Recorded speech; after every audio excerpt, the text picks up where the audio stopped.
I am Miller, 34 years old, working as an architect in Seattle. Family birthdays used to be a big deal for us. Fancy dinners, thoughtful gifts, and genuine laughter filled those special days. But somewhere along the way, things changed. When they forgot my birthday for the second year in a row, something inside me snapped. I decided it was time for a different kind of celebration. One that would remind them of my worth. Let me know where you are watching from. Hit that like and subscribe button.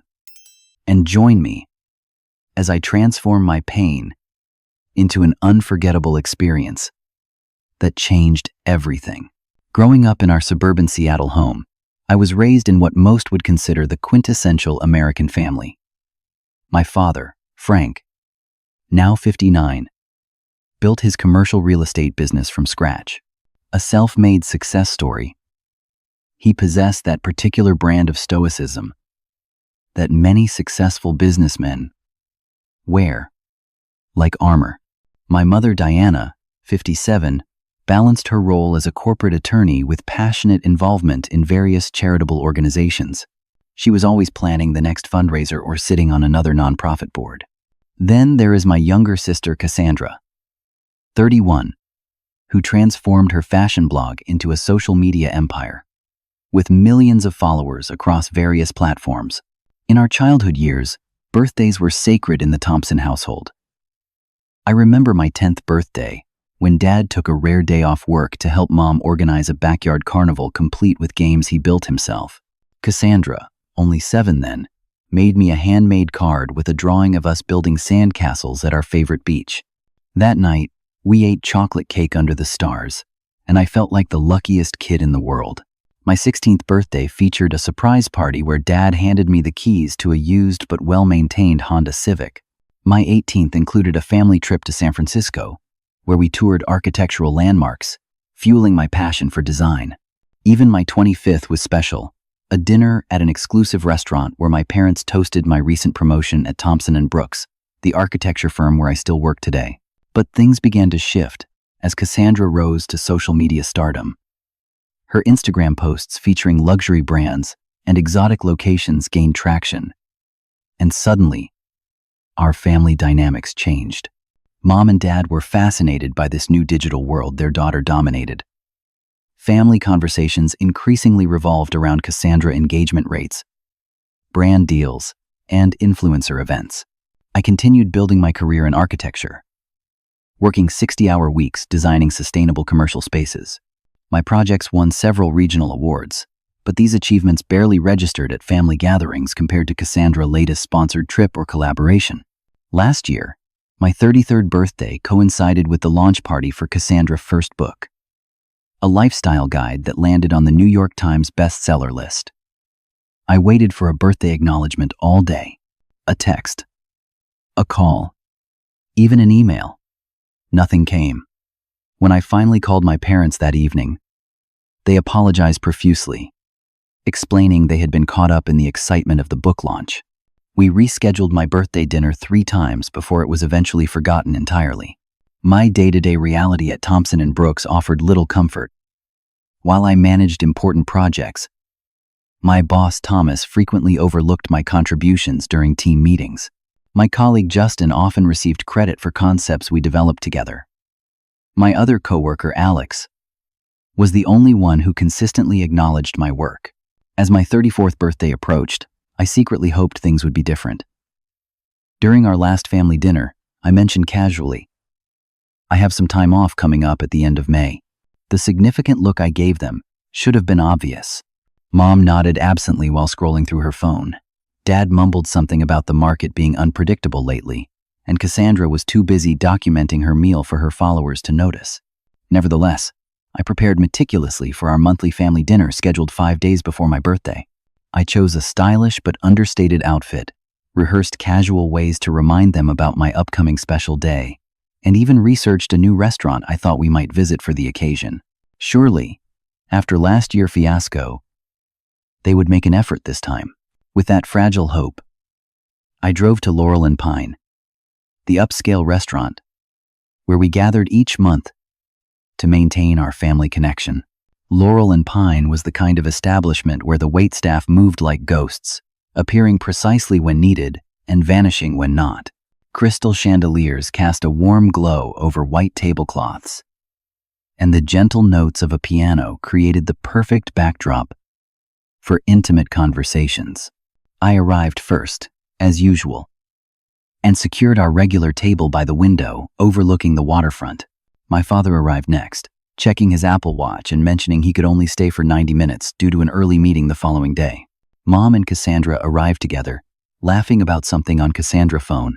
My sister looked immaculate in designer clothes that probably cost more than my monthly rent, her hair and makeup flawless as though she were about to shoot a video rather than have dinner with family. After ordering drinks, Cassandra immediately dominated the conversation. She beamed as she told us about her latest achievement. A major cosmetics brand had signed her for a 6-figure deal to become their North American ambassador. Mom clasped her hands together. "This is incredible, sweetie. Think of the exposure." Dad nodded approvingly. "Smart move. Their stock has been climbing consistently for the past 3 quarters. I offered genuine congratulations, though I noticed nobody had asked about my recent presentation to the city council regarding a sustainable community center design.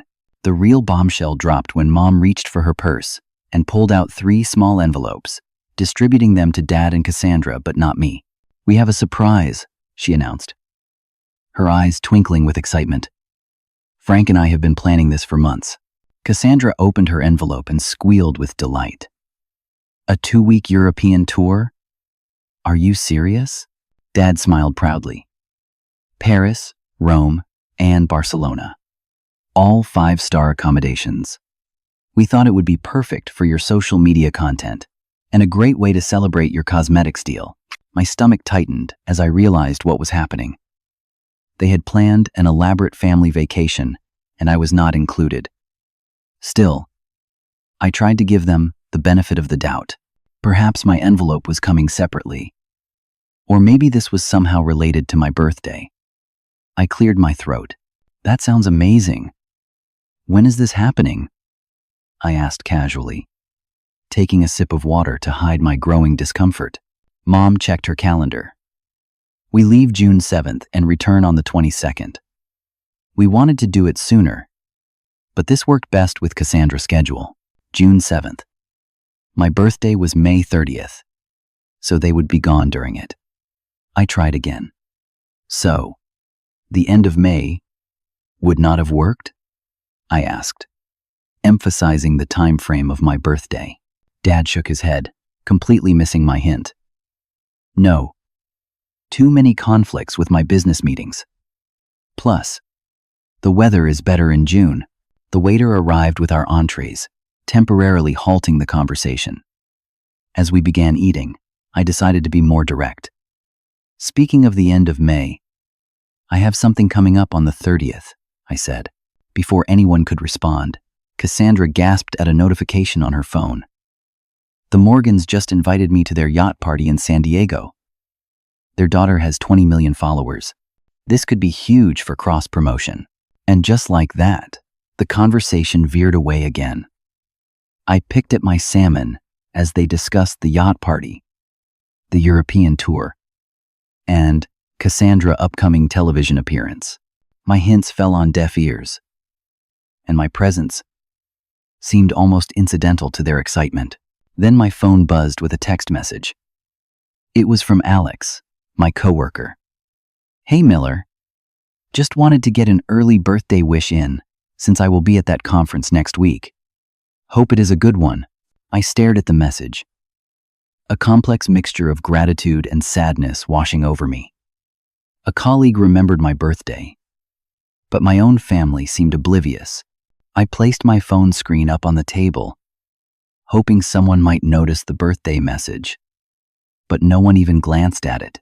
As dinner concluded, Dad paid the bill and stood up. "I have that early meeting tomorrow. Let us touch base about Europe next week." Cassandra. Mom kissed my cheek absently. "Drive safely, dear. We will see you next month. I might need your help watering my plants while we are away." Cassandra was already walking toward the door, thumbs flying across her phone screen, probably sharing highlights of her good news with her followers. I sat alone at the table for a few extra moments, the realization sinking in that my birthday would once again pass unacknowledged by my family. The drive home was a blur of city lights and quiet music from the radio. In my apartment, I poured a glass of whiskey and stared out at the Seattle skyline. The Space Needle illuminated against the night sky. My phone rang, displaying my best friend Jacob's name. I hesitated before answering, not sure I wanted to talk to anyone, but eventually picked up. "Hey man," Jacob said, his voice instantly comforting in its familiarity. "How was the family dinner from hell?" Little did I know that this conversation would plant the seed for a decision that would change everything. The morning of my 34th birthday dawned with gray Seattle skies and a persistent drizzle that matched my mood perfectly. Despite everything, I woke with that small, childish hope that perhaps today would be different. Maybe there would be messages waiting, calls missed during the night, or even a surprise planned that explained their apparent forgetfulness. I checked my phone. Several birthday wishes from friends, a text from Jacob promising drinks later, and notifications from various social media platforms where acquaintances had posted obligatory happy birthday messages. Nothing from Mom, Dad, or Cassandra. I showered and dressed for work with particular care, choosing my favorite navy suit and the red tie that always garnered compliments. If my family would not acknowledge my special day, at least I could look my best and perhaps enjoy some recognition at the office. The architecture firm was buzzing with activity when I arrived. Alex greeted me with a warm smile and a coffee from my favorite shop.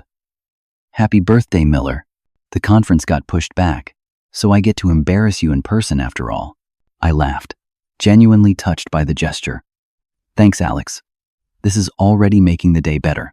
Other colleagues stopped by my desk throughout the morning with well wishes, and someone had placed a small cupcake with an unlit candle beside my keyboard.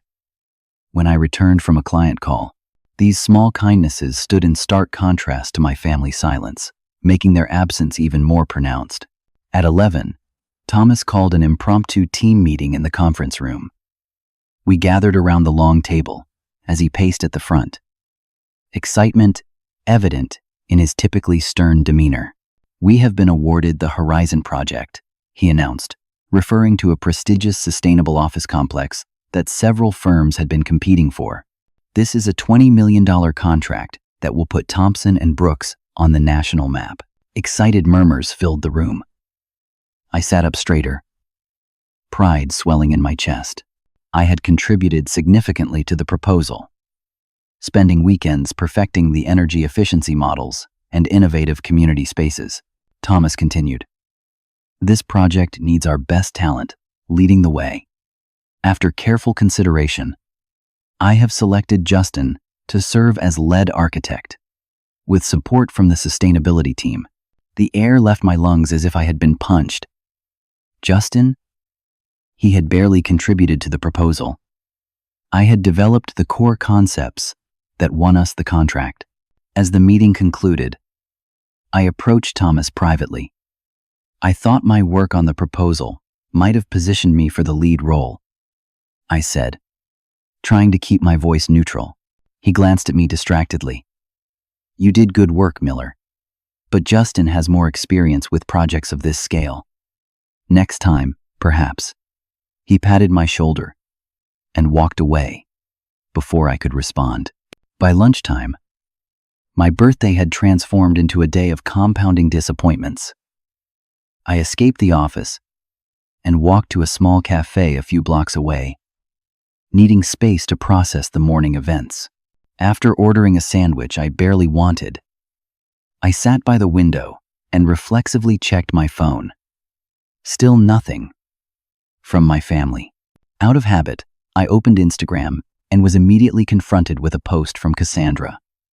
She had shared a photo of herself, Mom, and Dad at an exclusive restaurant downtown.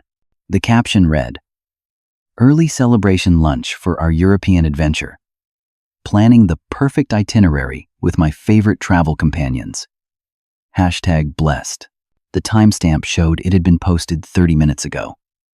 They were having a family lunch without me, on my birthday, celebrating a trip I was not invited to join.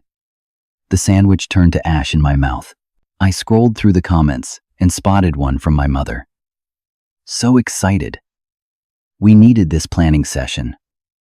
Frank has found the most amazing hotels. They had time for a planning lunch, but not even a text message for my birthday. The realization that I was an afterthought in my own family cut deeper than I could have anticipated.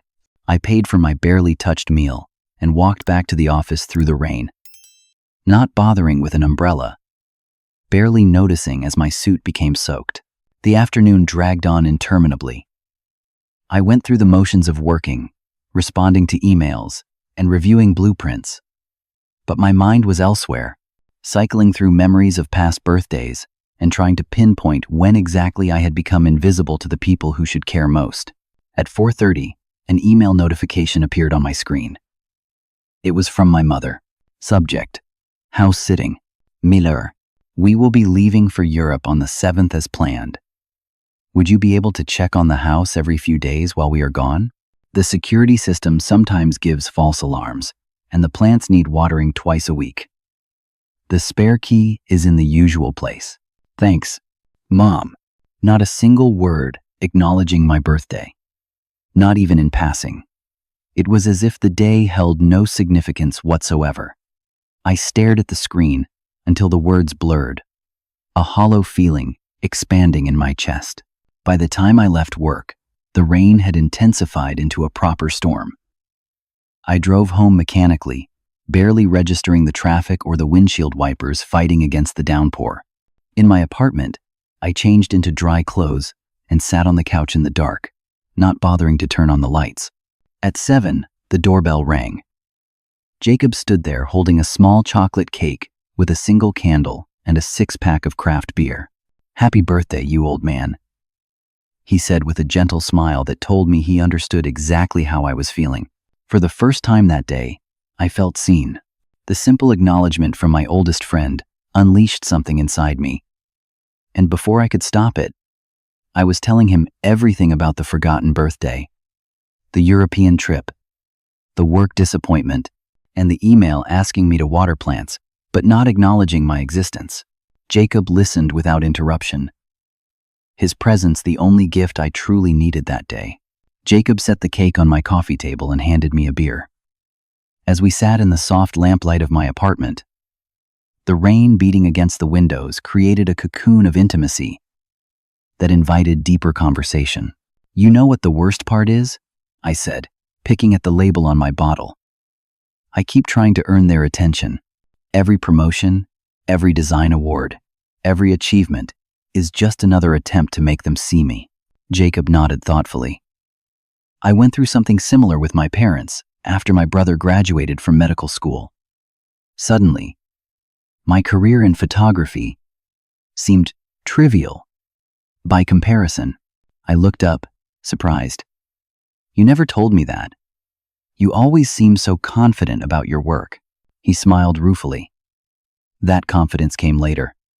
I spent years trying to prove myself, showing them magazine covers I had shot, exhibitions I was featured in. Nothing registered until I stopped seeking their validation." "What changed?" I asked. Jacob leaned forward.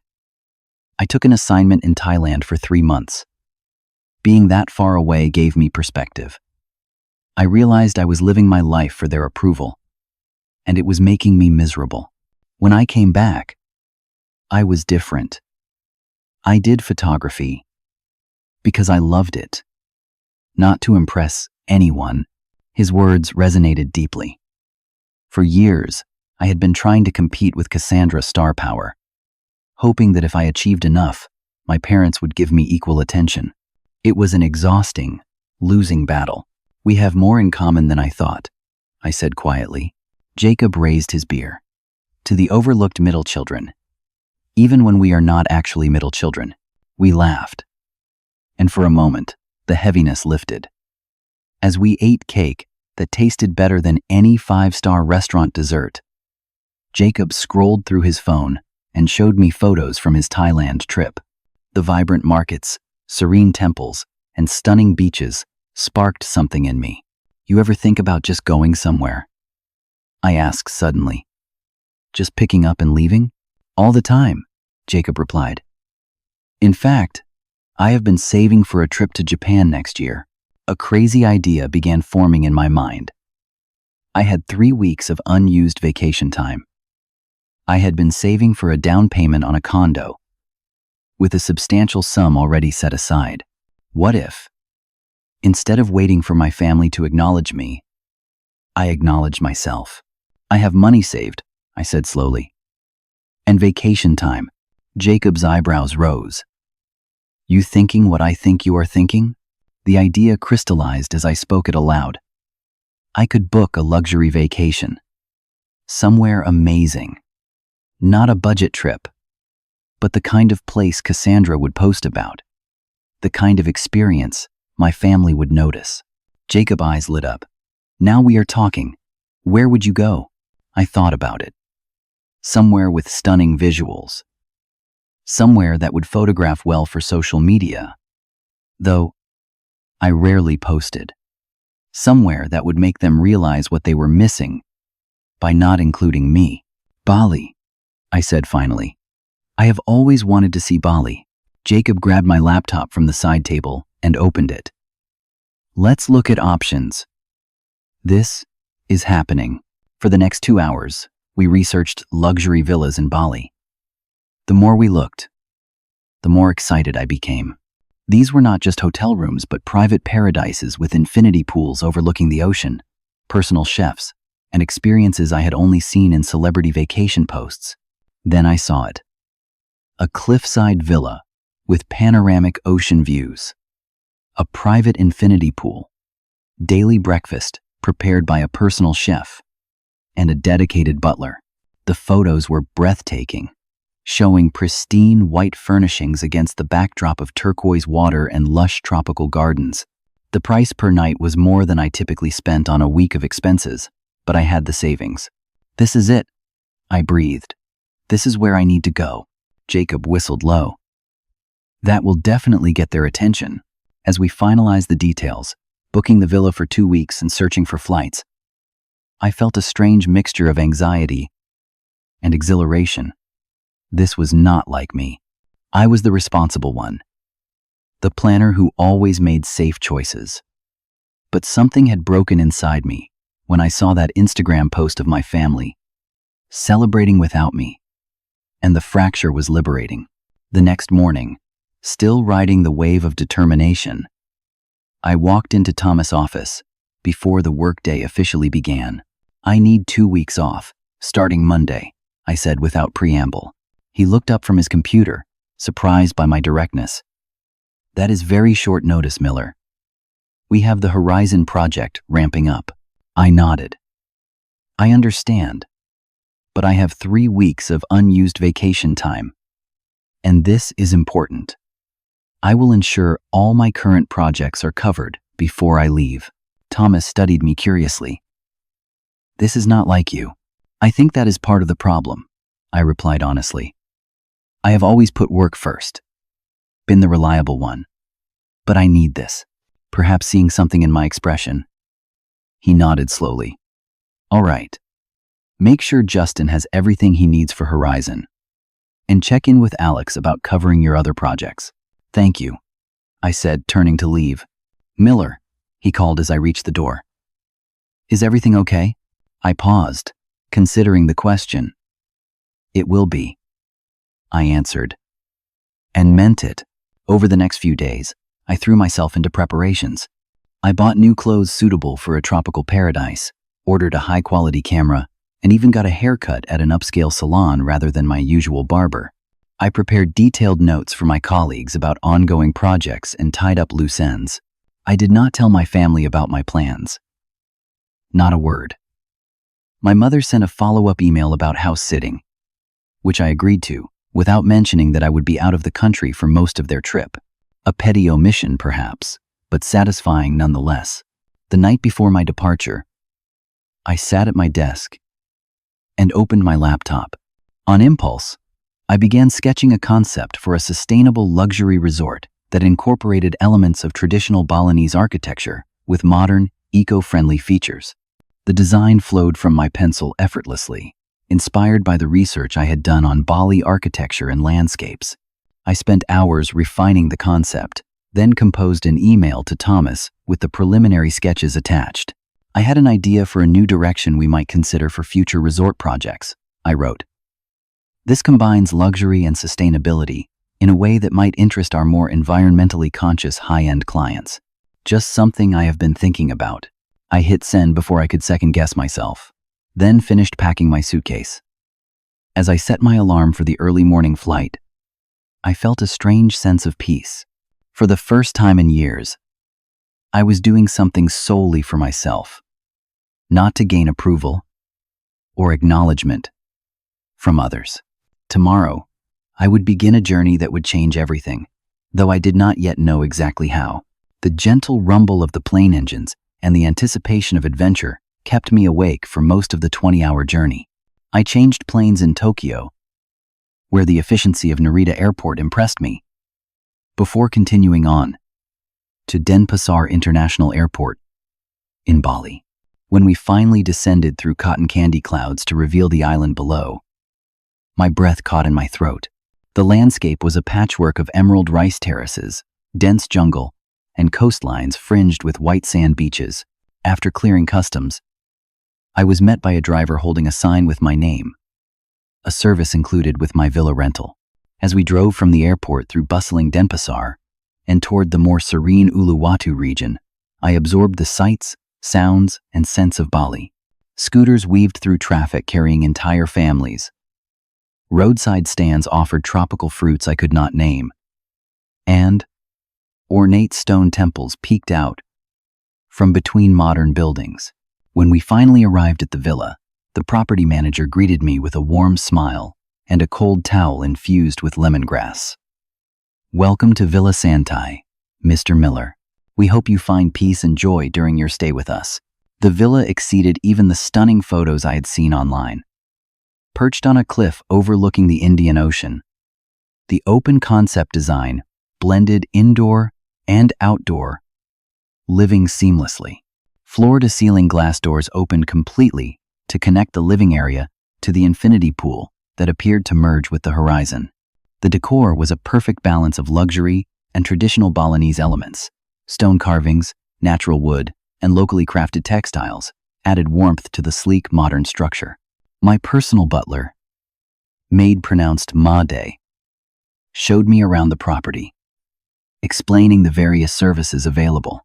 Daily breakfast prepared to my preferences, optional in villa massage and yoga sessions, a driver available for island excursions, and recommendations for local experiences. "When would you like breakfast tomorrow, sir?" Maid asked as he showed me to the master bedroom suite. "Sunrise," I decided, impulsively. I want to see the sunrise from the pool. After Maid left, I stood on the terrace, watching the sun begin its descent toward the ocean, painting the sky in strokes of orange and pink. I took a photo with my new camera, then hesitated before posting it to Instagram with a simple caption. "Sometimes you need to remind yourself of your own worth." Day 1. It was the first post I had made in nearly 6 months. That first morning in Bali set the tone for a transformative journey. I woke before dawn and slipped into the infinity pool, floating on my back as the first light of day kissed the sky. Maid arrived silently, setting up a breakfast of fresh tropical fruits, Balinese coffee, and traditional rice and egg dishes on the poolside table. As I ate, watching the changing colors of sunrise reflect on the water, I felt a knot inside me begin to loosen. Over the next few days, I established a routine unlike any I had ever allowed myself. Mornings began with sunrise swims and meditation on the terrace. During the day, I explored with the help of my driver, Nyoman. We visited ancient temples where I learned about Balinese Hinduism, hiked to hidden waterfalls where the thundering water seemed to wash away my lingering resentment, and wandered through local markets filled with crafts, spices, and textiles. I posted photos sporadically, not the carefully curated content my sister was known for, but authentic moments that captured my experience. The terraced rice fields of Tagalalang, the sacred monkeys at the Uluwatu temple, the traditional dance performance I attended in Ubud. Each post received more engagement than I expected, with friends and colleagues expressing surprise at my spontaneous journey. On my 5th day, while visiting a beach club in Seminyak, I noticed a man around my age taking photos of the sunset with professional equipment. Something about his focused intensity reminded me of Jacob, and I found myself approaching him. "Those are serious cameras," I commented, instantly regretting the awkward opening. He looked up with a friendly smile. "Occupational requirement. I am shooting for a travel magazine." He extended his hand. "Adam Cooper, Miller Thompson," I replied, shaking his hand. "Architect. Currently pretending to be a traveler." Adam laughed. "Aren't we all pretending at something?" He gestured to the empty chair across from him. "Join me? I am meeting a friend soon, but she always runs on Bali time. Over beers." I learned that Adam was a freelance travel photographer from San Francisco who had been living nomadically for 3 years, taking assignments around the world. His easy confidence and obvious passion for his work were infectious. When a striking woman with short, dark hair approached our table, Adam waved her over. "Sarah, meet Miller. He is an architect, escaping the real world for a while." Sarah Phillips had a firm handshake and direct gaze that immediately put me at ease. "Aren't we all?" she said with a knowing smile. Her British accent was crisp against the backdrop of ambient music and ocean waves. Sarah, I soon learned, had left a high-powered consulting job in London 2 years ago to start her own digital marketing agency, which she ran remotely while traveling. Like Adam, she seemed to have mastered the art of creating a life on her own terms. "Are you here alone?" she asked, as we shared platters of Indonesian food. I nodded, briefly explaining that this was my first solo trip, though I left out the details about my family. "Best decision I ever made was traveling alone," Sarah said. "When you only have yourself to consider, you discover parts of yourself you never knew existed." The 3 of us spent the evening sharing travel stories and professional insights. Adam offered photography tips that helped me capture better images, while Sarah suggested local experiences off the typical tourist path. "We are heading to a traditional healing ceremony tomorrow in a village near Ubud," Sarah mentioned as we said goodnight. "You should join us." It is not the kind of thing you find in guidebooks, I accepted without hesitation. Something the old Miller would never have done. The ceremony was indeed extraordinary, held in a family compound where generations had practiced traditional healing. The healer, a wizened man with kind eyes, placed his hands above participants to sense energy blockages before administering herbs and prayers. When my turn came, he placed his hand over my heart and spoke softly in Balinese. "What did he say?" I asked the translator afterward. She smiled gently. "He said, you carry a sadness here, but it is beginning to lift. The universe has brought you here to remember your true value." The simple observation from a stranger struck me deeply. I had come to Bali to make a point to my family, but perhaps the journey had a more important purpose. Over the following days, I spent more time with Adam and Sarah, joining them for sunrise, yoga sessions, waterfall hikes, and dinners at local warongs, small family-owned restaurants where we sat on cushions on the floor and ate with our hands. Through them, I met other travelers and expats who had created unconventional lives based on passion rather than obligation. One evening, as we watched the sunset from a clifftop temple, Adam turned to me. "You are different from when we first met." "How so?" I asked. He considered for a moment. "Less guarded, The first day, you seemed like you were playing a role. Now, you seem comfortable in your own skin. His observation surprised me, but as I reflected on it later in my villa, I realized he was right. The pristine white clothes I had packed remained unworn, as I opted instead for comfortable linen and locally purchased batik shirts. My carefully styled hair had grown slightly longer and was usually tousled by the ocean breeze. I had developed a light tan, and the perpetual furrow between my brows had smoothed out. More significantly, I had stopped checking my phone constantly for messages from my family. I had stopped seeking external validation for my experiences. Instead, I was fully present in each moment.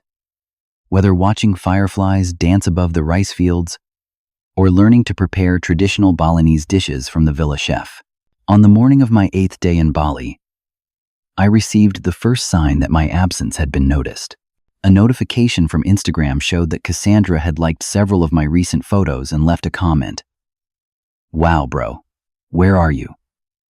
These photos are stunning." I smiled, but did not respond immediately.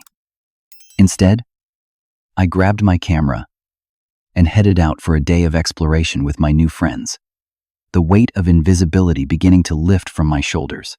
The first direct message from Cassandra arrived while I was having dinner with Sarah and Adam at a beachfront restaurant in Jimbaran. We were eating freshly caught seafood with our feet in the sand, lanterns swaying gently in the ocean breeze above our table. "Miller, seriously, what is going on? Your photos are incredible. Since when do you take vacations? And Bali? That villa looks amazing. Is someone with you?" I showed the message to Sarah and Adam, who had become confidants during our daily adventures. "The social media queen has noticed," Sarah said with a knowing smile. "Are you going to answer?" I considered it while sipping my bintang beer. "Not yet," I finally decided. "Let her wonder for a while." Adam nodded approvingly. "Build the suspense." Good marketing strategy. Over fresh grilled mahi-mahi and spicy sambal, I told them the full story about my forgotten birthday and the European trip I had not been invited to join. It was the first time I had shared these details with my new friends, and the telling felt cathartic rather than painful. "So this whole trip is essentially a magnificent passive-aggressive gesture?" Sarah asked, her tone more curious than judgmental. I laughed. "Initially, yes, but it has become something else entirely." I gestured to our surroundings.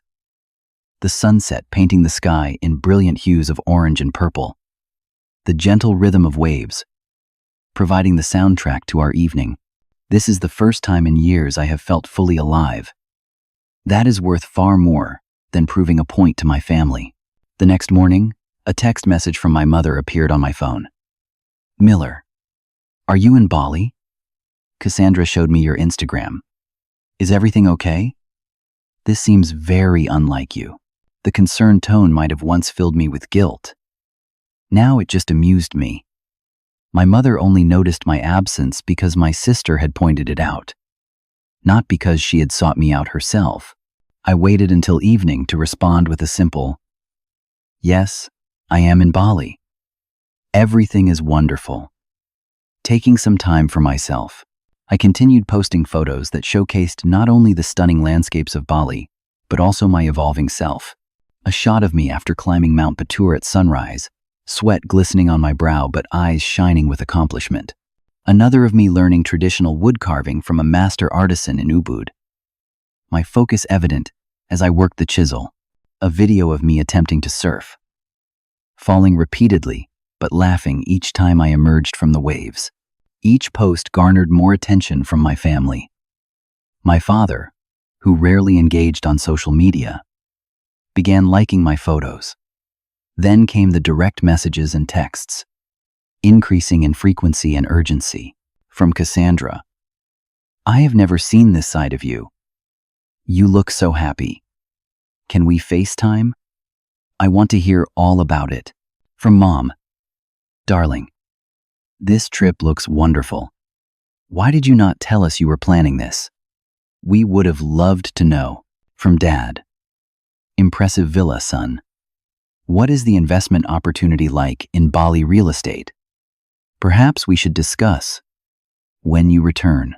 The tone of their messages evolved from confused to curious, to something approaching admiration. When my phone rang with a call from my father on the 10th day of my trip, I was having breakfast with Sarah on my villa terrace. I excused myself and answered. Miller, my father said, his voice carrying the authoritative tone he typically used for business calls. You have certainly surprised us all. I have surprised myself too, Dad, I replied evenly. A pause. Then, a subtle shift in his tone. The property you are staying at looks exceptional. Your mother and I were discussing it last night. It is, I confirmed. The architecture integrates perfectly with the natural landscape. I have been sketching some similar concepts that could work for eco-luxury developments. Another pause. You have? That sounds interesting. We talked for a few minutes about Bali. His questions focused primarily on the practical aspects of my trip. The cost, the logistics, the security of the villa. It was the longest conversation we had had in months that centered entirely on me and my experiences. As the call ended, he cleared his throat awkwardly. We did not realize you had such an appreciation for travel. Cassandra has been talking about it nonstop. She showed us all your posts. I have been appreciating many new things lately, I said. After hanging up, I returned to the table where Sarah waited patiently. Family? She asked. I nodded. She studied me thoughtfully. You know, in my experience, people rarely change unless something disrupts their comfortable patterns. Sounds like you have disrupted quite a pattern. That afternoon, I received the message I had unconsciously been waiting for. It came from Cassandra, but clearly represented the collective family response. So, Mom and Dad have been talking. We will be in Asia next month for my cosmetics brand launch in Tokyo. We were thinking we could extend the trip and meet you in Bali for a few days. Dad says he will book us villas near yours. What do you think? It would be amazing content for my followers too. I stared at the message for a long time, conflicting emotions swirling within me. Part of me felt vindicated that my plan had worked so well. Another part felt irritated that Cassandra immediately connected my experience to content for her social media. But mostly, I felt a strange detachment. Their approval or inclusion no longer seemed as important as it once had. That evening, I met Sarah for sunset cocktails at a cliffside bar. The sky was ablaze with color as the sun sank into the horizon, and the breeze carried the scent of frangipani. My family wants to join me in Bali, I told her, showing her Cassandra message. Sarah raised an eyebrow. And how do you feel about that? I considered the question seriously. Honestly, I am not sure. A week ago, I would have seen this as a victory. Now it feels complicated. She nodded understandingly. The thing about creating a life that is truly yours is that you get to decide who has access to it. The next day, I received a lengthy email from my mother. It began with general updates about their plans, but eventually turned to a subject that surprised me. Miller, I need to apologize. Cassandra mentioned that your birthday was last week, and I realized with horror that we had forgotten again. There is no excuse for this oversight. Your father and I have been so caught up in our own lives and Cassandra's success that we have not been giving you the attention and recognition you deserve. You are our son, and we love you deeply. Please forgive us. She went on to suggest that they could celebrate my birthday belatedly when they joined me in Bali, offering to extend their stay and cover all expenses. Your father has already transferred funds to your account to extend your trip if you would like. We would love to experience Bali through your eyes, as you seem to have discovered a side of the island that even Cassandra, with all her travels, has not seen. I sat with the email for a full day before responding. During that time, I hiked to a secluded waterfall with Adam, who listened thoughtfully as I processed my feelings about my family's sudden interest in my life. "You know," he said, as we swam in the cool pool beneath the cascade, "sometimes people do not know what they are missing until they see someone else enjoying it. Your family is seeing you happy, confident, and independent maybe for the first time. That is attractive. Do I want them to come?" I asked, more to myself than to him. He shrugged. "Only you can answer that. But if they do come, make sure it is on your terms." That evening, I sat on my terrace watching the stars emerge above the ocean and composed my response to my mother. I acknowledged her apology and agreed to meet them in Bali, but with conditions. I would not extend my stay, as I had already booked my return flight. They were welcome to come for the last 3 days of my trip, but I had my own itinerary and experiences I wanted to share with them only if they were genuinely interested. As for the money Dad sent, I wrote, "I appreciate the gesture, but I have covered this trip myself. Instead, I would like him to donate the equivalent amount to the Balinese Cultural Preservation Foundation I have been volunteering with during my stay." I hit send before I could second-guess myself, then went to bed with a sense of peace I had not felt in years. Whatever happened next would be on my terms, not theirs. 3 days before my scheduled departure from Bali, I stood at Denpasar Airport, awaiting my family arrival. The terminal buzzed with activity travelers reuniting with loved ones, tour guides holding signs, and locals selling flower garlands to welcome visitors. I felt strangely calm, centered in a way I had never experienced before a family encounter. When they emerged from the arrival gate, I barely recognized them. Not because they had changed physically, but because I was seeing them through new eyes. My father, typically commanding in his business attire, looked oddly vulnerable in casual clothes. My mother, usually perfectly composed, seemed anxious as she scanned the crowd. And Cassandra, normally the center of attention, was uncharacteristically subdued. Mom spotted me first and rushed forward, enveloping me in a hug that felt more genuine than any I could remember in recent years. "Miller, oh, look at you. You look wonderful." She was right. 2 weeks of sun, swimming, and freedom from office life had transformed me. My skin had deepened to a golden tan. My usually tense shoulders had relaxed, and even my posture had changed, more open and confident. Dad offered a firm handshake that turned into an awkward but sincere hug. "Good to see you, son. This island seems to agree with you."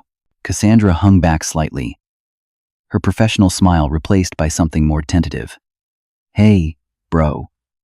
You look like a completely different person."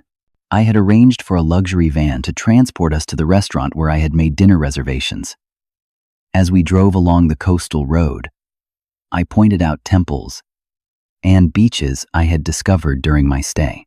They listened with surprising attentiveness, asking questions and responding with genuine interest rather than the polite distraction I was accustomed to. The restaurant I had chosen was built into the cliffside, with terraced seating offering panoramic views of the ocean. I had requested a private dining area where we could talk without interruption. Once we were seated and had ordered, an uncomfortable silence fell over the table. Finally, my father cleared his throat. "Your mother and I owe you an apology, Miller. Not just for forgetting your birthday, but for a pattern of," he searched for the right word, "oversight that has gone on for too long." Mom reached across the table and took my hand. "We have been so wrapped up in Cassandra's success that we have taken your stability for granted. It was wrong of us." Cassandra looked down at her plate. "I have been self-absorbed, Miller. Seeing your posts, how happy you looked. Doing your own thing, without needing anyone's validation. It made me realize how much I still seek approval for everything I do." Their admissions surprised me. I had expected defensiveness, or perhaps superficial apologies. not this level of self-awareness. I took a moment to gather my thoughts before responding. I came to Bali because I felt invisible in my own family, I said finally. I wanted to prove something to all of you. But somewhere along the way, this trip became about proving something to myself instead. The conversation that followed was unlike any we had ever had as a family. I spoke openly about how it felt to be consistently overlooked, to have my accomplishments minimized, to be remembered only when needed for practical assistance. They listened without interruption, occasionally nodding or exchanging glances that acknowledged the truth in my words. In turn, they shared their perspectives. Dad admitted that he had always worried less about me because I seemed so capable and independent. Mom confessed that she had unconsciously directed more attention to Cassandra because her career seemed more precarious and public-facing. Cassandra acknowledged that she had enjoyed being the family favorite without considering how it affected me. As our main courses arrived, the heaviness of the conversation began to lift. I shared stories about my adventures in Bali, the fascinating people I had met, and the perspective I had gained. Speaking of people I have met, I said, checking my watch, my friends should be arriving soon. I hope you do not mind that I invited them to join us for dessert. When Adam and Sarah arrived, I watched with interest as my family dynamic shifted yet again. These were people who knew me only as I was now the confident, adventurous Miller, not the overlooked son and brother. Through their eyes, my family saw a version of me they had never fully appreciated. Over the next 3 days, we created a new kind of family experience. I became our guide, showing them the Bali I had discovered beyond the tourist attractions. We hiked to hidden waterfalls, participated in a traditional blessing ceremony, and spent an afternoon learning to prepare Balinese dishes from a local chef. Dad surprised me by expressing genuine interest in my architectural sketches inspired by Balinese design. Mom joined me for sunrise yoga, something she had never shown interest in before. Even Cassandra set aside her phone during our adventures, choosing to experience moments rather than document them. On my final evening in Bali, we gathered for dinner at my villa. As the sun set over the ocean, painting the sky in brilliant colors, I reflected on how much had changed since I first arrived on this island. "What are you thinking about?" Mom asked, noticing my contemplative expression. "I am thinking about how sometimes we need to leave everything behind to find what has been missing," I replied. Dad raised his glass. To Miller, who taught us all something important about value and visibility. As we clinked glasses, I felt a sense of peace wash over me. The journey that had begun as an act of rebellion had transformed into something far more meaningful, a rediscovery of myself, and a redefinition of my family relationships. The day I returned to Seattle, I brought with me not only souvenirs and photographs, but a newfound clarity. I scheduled a meeting with Thomas and presented my concept for eco-luxury resorts, inspired by Balinese architecture. To my surprise, he was enthusiastic and assigned me to lead a new project team dedicated to developing the concept for potential clients. My family, true to their word, maintained the connection we had established in Bali. Our monthly dinners evolved into rotating gatherings where each of us took turns hosting and sharing our recent achievements and challenges. Dad began asking for my input on investment properties, valuing my architectural perspective. Mom made a point of checking in regularly with genuine interest in my life. Cassandra, perhaps most surprisingly, scaled back her social media presence and enrolled in architectural photography courses, occasionally collaborating with me on project documentation. My friendship with Sarah deepened through regular video calls and plans for future travel. She challenged me to maintain the authenticity I had discovered in Bali, even as I reintegrated into my Seattle life. 6 months after my transformative trip, I stood on the balcony of my new apartment, overlooking Elliott Bay, watching the sunset. My phone buzzed with a group text from my family, confirming plans for my upcoming birthday celebration. A weekend at a mountain cabin I had designed myself. Sometimes, the greatest journey is not to an exotic destination, but to a place within yourself where you finally recognize your own worth. My trip to Bali was not really about making my family see me. It was about learning to see myself clearly, perhaps for the first time. The most valuable souvenir I brought home was not photographs or mementos, but the understanding that I am the author of my own story, and I alone determine its value. Have you ever had to step away from everything familiar to discover your true worth? Let me know in the comments below. If this story resonated with you, please hit that like button and subscribe to hear more stories about transformation and self-discovery. Share this with someone who might need a reminder of their own value. Thank you for joining me on this journey. And remember that sometimes the greatest adventures begin with a single decision to choose yourself.